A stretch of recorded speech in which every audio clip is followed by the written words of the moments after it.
Welcome friends. एक आदमी एक पर्वत के पास रहता था और वह रोज सोचता था कि इस पर्वत पर चढ़ाई कैसे की जा सकती है और इसकी चोटी से कैसा नजारा देखने को मिलेगा।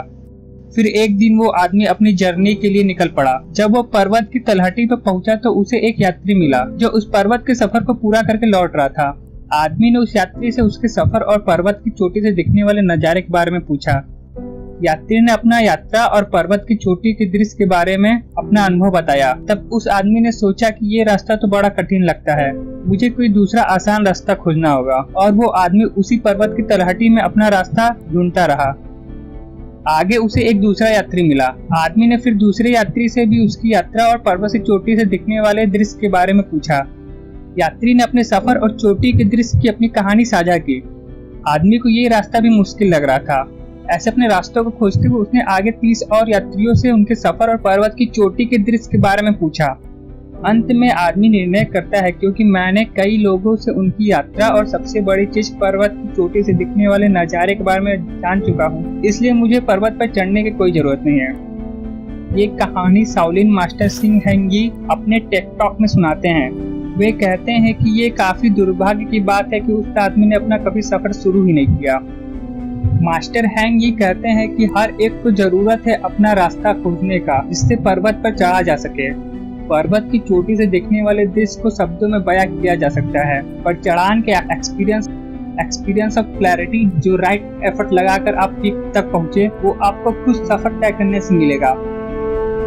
आगे मास्टर हैंग कहते हैं कि मैं आपको ये नहीं बताऊंगा कि किस तरफ और किस रास्ते पर जाएं।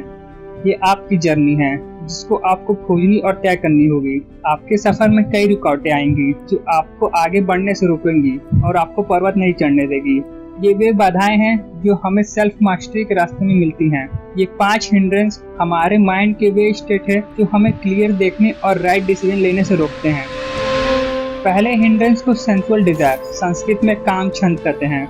ये आपके मन में तब उत्पन्न होता है जब आप किसी दूसरे चीज को लेकर सुख का अनुभव करते हैं। ये हिंड्रेंस आपको सफर में आगे बढ़ने से रोकता है और ये सुख का अनुभव, पॉजिटिव इमोशंस हमारे शरीर के 5 इंद्रियों से उत्पन्न होती हैं।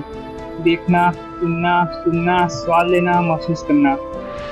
जैसे आप पर्वत पर चढ़ना शुरू करते हैं और 1 किलोमीटर चलने के बाद आप एक खूबसूरत रेस्टोरेंट को देखते हैं जो कि खूबसूरत लोगों से भरा हुआ है। आप अच्छे खाने की सुगंध लेते हैं और आपका मन नहीं होता इस जगह को छोड़ने का।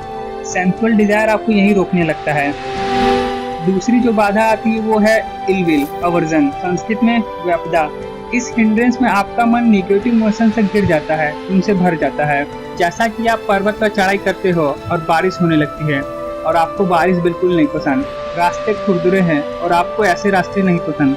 आपको आगे बढ़ने के लिए नदी पार करना है और आपको स्विम करना बिल्कुल पसंद नहीं है। आपको जो चीजें नहीं पसंद है वे आपके जर्नी में आती हैं और आपको आपके सफर को कंटिन्यू करने से रोकती है।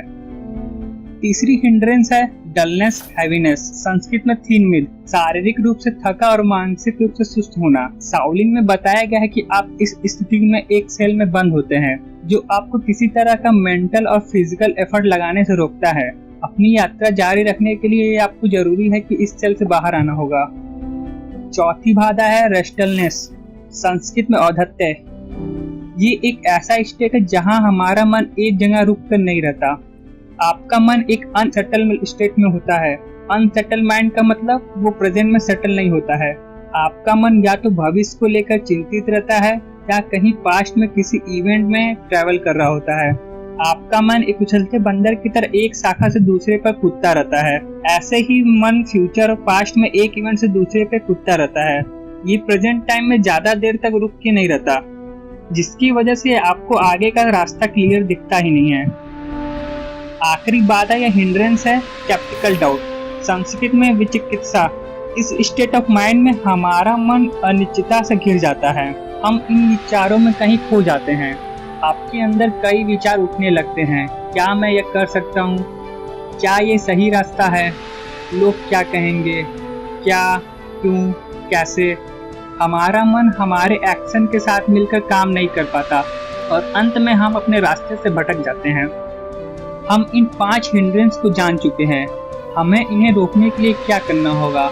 मास्टर सी हैंग ये कहते हैं, you need to align and structure your life. इसका मतलब कि हमें अपने रोजाना जीवन शैली को ऐसे बनाना होगा जिससे ये बाधाएं उत्पन्न ही ना हो। मास्टर हैंग 4 स्टेप को बताते हैं इन हिंड्रेंस को हटाने के लिए। पहला स्टेप है रिकॉग्नाइज। सबसे पहले आप पता करिए कि आप किस बाधा से घिरे हैं। दूसरा स्टेप है एक्सेप्ट। आप जिस सिचुएशन, जिस हालात पर हैं उसे स्वीकार करें। किसी को बिना कोसे आप अभी के अपने हालात को स्वीकार करें। तीसरा स्टेप है इन्वेस्टिगेट। आप अपने इमोशंस और मेंटल स्टेट का पता लगाइए और खुद से सवाल करें, ऐसा क्यों हुआ और इसका क्या परिणाम होगा। और चौथा आखिरी स्टेप है नॉन आइडेंटिफाई। यह एक प्रैक्टिस है कि मैं शरीर नहीं हूँ, मैं मन नहीं हूँ, मैं इमोशन नहीं हूँ, मैं बस उन्हें देख सकता हूँ। मास्टर हैंग ये कहते हैं कि आप सभी का जीवन बहुत यूनिक है। आप अपने सेल्फ मास्टरी की यात्रा पर निकले और इन बाधाओं से खुद को रोके नहीं। आपको आपके पर्वत की चोटी पर क्लैरिटी का अनुभव होगा। जब आपको सब कुछ क्लियर दिखने लगेगा तो आपको किसी और पर और किसी और चीज पे भरोसा करने का जरूरत नहीं होगा। आपको आगे का सफर तय करने के लिए डायरेक्शन और डिसीजन खुद ही मिल जाया करेंगे।